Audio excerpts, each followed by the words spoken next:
Alright, welcome back. Hope everyone's having a lovely day, a lovely night, wherever you're from. And real quick, before we get started, I want to give a lovely shout out to the channel members on this channel. So thank you so much to these lovely commanders here that you see on screen. Thank you guys so much for choosing to support me even further.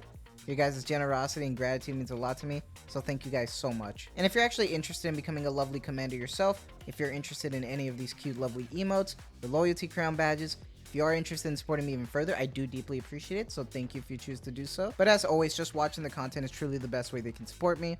Liking, subscribing, commenting, everything really does help. So thank you so much for the constant support you guys give me.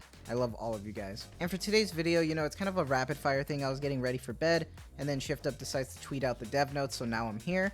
But let's get started. And honestly, I'm kind of excited, so let's just jump into it. And it says right here, July 2024 Developers Notes. Dear Commanders, I'm the director of Goddess of Victory, Nikke. It's been a while since our last Developers Note. How did you enjoy the summer event story and surprise minigame collab? Our development team is always trying various things to provide new fun to our commanders. We are moved by the support of many commanders for our challenges. Still, sometimes we wonder and regret if we could have provided a more enjoyable experience. We will do our best to ensure that commanders can enjoy playing the game in a comfortable environment, and we'll strive to present even better content than before. Play Content Development Progress Update. We hope the recently updated profile cards and title features provide satisfactory content to commanders. I mean, content is like, that's kind of overzealous in my opinion, but you know, I mean, it was a cool little system, but I wouldn't necessarily say it's like content. I mean, I want like gameplay content, but yeah, I guess it is content. You know, updated its collection, decoration elements, preparing several updates in terms of play content. In the last developers note, I briefly explained the contents and schedule of the update. We're going to focus on the development status of some of those contents. Simulation Room Overclock Official Season. The official season of Simulation Room Overclock will begin in late August. Simulation Room Overclock is structured into a 12-week season, with the next week starting immediately after the current one ends. It's designed to allow you to acquire skill upgrade materials every 2 weeks continuously. See, I like that. We need more ways to actually get skill mats. That's one of the bigger problems in Nikke. When we have so many like Nikkes that come out, we can't be able to upgrade all of them. This is a good way that we can actually start getting more materials. That being said, this is definitely going to be more endgame, since the way that overclock worked was that it was really difficult. So, you know, it kind of sucks for some people who are still trying to, like, you know, get there. And now it says each person provides designated stage levels and options. However, some options change every 2 weeks. So we encourage commanders to decide wisely when to challenge the season records. I see.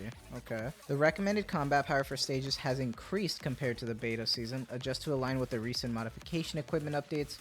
Therefore, the actual difficulty level is similar to that of beta season 2. I don't remember like the difficulties that much that like I would like be able to remember off the top of my head. But I do remember the modification equipment. That's why everybody got a massive boost in their squad power from like the recent update that it came with the dolls. That was because of that modification equipment update. So that's cool that they're trying to like tweak it so it's like in line with it. So that's cool. And then as previously announced, records from the beta season will be removed from profiles with the start of the official season of Simulation Room Overclock. Because if I remember, it used to be it was in beta. So now this is actually going to be the official like sim like season. So that's cool. And then we got something else up here called Anomaly Interception. Next, we would like to introduce Anomaly Interception.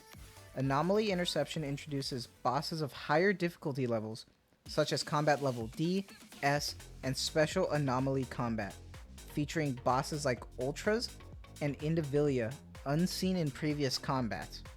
This content is designed to be significantly challenging, with a maximum Nikke level set at 400. As the level of difficulty is high, instead of rotating bosses, you will be able to select and challenge bosses directly. Moreover, we anticipate offering higher level rewards compared to Special Anomaly Interception, allowing you to strengthen manufacturer equipment and modification equipment options more actively. I don't know if that's just like basically saying like we're gonna just get more mats and stuff, and if so, that's great. We need more, you know, equipment, mats. That's awesome. And I like that it's not going to be rotating bosses. I like that we're able to choose more. So that's pretty cool. But once again, that's definitely a, you know, a high-end end game level thing. And it also says Anomaly Interception is scheduled to be updated in August as planned. So please look forward to it. And then also I remember on the tweet they said that Anomaly Interception is like a working title. So the title could change just like it did with the treasure system. And they just say favorite items, but I still just say treasure system. And then Champion Arena and surface content development updates. Development of Champion Arena content has been progressing smoothly, but more time than planned may be required for QA to ensure higher content completeness. So, while a definitive delay in schedule has not been confirmed, the current schedule is quite tight and there's a possibility that the update may occur after September. So, Champion Arena might be delayed until then. So, you know, nothing's set in stone yet, but they'll reconfirm in future developer notes or something. So that's cool, I guess. For surface content, initial planning has been progressing. We've begun prototype development. Depending on the results of the prototype, we will guide the direction and update schedule of the content. So, I really want to see more of this surface content. Like, I actually want to start seeing more game modes in Nikke, so I'm excited whenever we start getting that.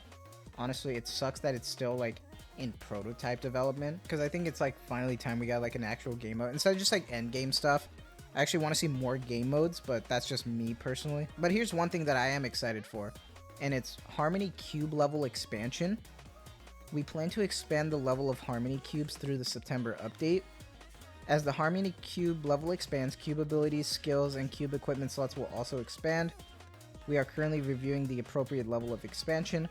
While the exact expanded cube has not been determined, please note that we plan to expand a minimum of 6 cube slots.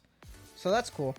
I do wish they kind of tweaked it a bit with the batteries and stuff, but honestly, you know, I guess I'll just take it for now. I mean, this is going to happen like in September, so it's not like I'm going to see it anytime soon. Then we have the favorite item release cycle change. The current favorite item release plan was to update the character's one favorite item every 2 months. However, based on your feedback from the recent survey, we plan to change the favorite item release cycle to 3 releases within about 6 months. Though through this adjustment, we hope to secure more for obtaining favorite items and Nikke's growth currently available. I don't know. I mean, I'm already kind of iffy with the treasure system, and honestly, it's so slow. And having 3 within 6 months is kind of crazy. Like, I mean, I guess, because honestly, there's not enough mats or materials for like so many treasures. And I mean, for me, like, I don't even have a single treasure like Nikke yet. I'm so close for Laplace, but I need to get her SR to 15, and I'm just having horrible RNG luck. So, you know, everyone's gonna be different with it, but it just kind of sucks. Like, I personally am not a fan of it, but you know, that's why, you know, you voice your opinion through the survey, right? So, you know, make sure you voice your opinion. We're also getting new main story chapters. It looks like we're getting chapters 31 and 32, so that's pretty cool. We're gonna like figure out who owns the crystal region from the story. You know, the previous like cliffhanger with the whole coffin thing, I'm not gonna spoil much, so it's cool to see. That means Lost Sector and Tribe Tower are gonna get updated with the new bosses, so that's cool. And then it looks like they're gonna be updating the archives with the See You Again and the barbecue minigame, so that's pretty cool. And then ACPU Freeze will also be added to the archive soon with a really banger OST is all I'm gonna say. I mean, overall, I think the dev notes are pretty alright. I mean, there's a few things here that I'm kind of disappointed in. Like, one of my biggest like grievances recently has like been like the whole communication thing with the whole reruns. I kind of wish we talked about that, because I kind of want to know what's going on with that announcement. I know a lot of people want to know about it. I was hoping maybe we get some info regarding Red Hood, like for the costume poll. Some things that, you know, they could have like, you know, brought up here that would have been nice for a lot of players to hear about. But I mean, overall, I guess it's cool. The one thing I am looking forward to though is the Anomaly Interception. I think that's pretty interesting, especially for gears and like skill mats and stuff. So that's pretty cool. But, you know, let me know what you guys think. What is your favorite part about the dev notes? Are you guys disappointed that they didn't bring up something you wanted them to hear? What do you want them to talk about? You know, let me know. I'm always interested. But that's going to be it for me. So I hope you guys have a lovely day, a lovely night wherever you're from. And as always, please stay tuned for the next one.